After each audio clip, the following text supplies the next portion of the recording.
Tingnan nyo mga kabayan kung anong klaseng insekto ito.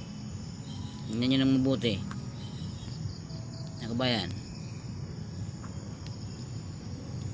Parang tao rin yan mga kabayan, yung insekto naghahanap ng makakain. So sundan natin kung saan siya patutungo.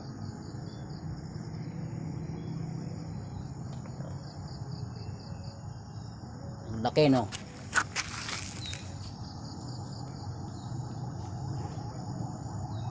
Laki. Pagkaalam to, ulahipan to eh. Ayan ang ulahipan mga kabayan, alahipan. Kabayan. Naghahanap ng makakain yan mga kabayan. Parang tao rin yan mga kabayan. Tingnan ng maigi, lumalayo na siya ng konti. Diba?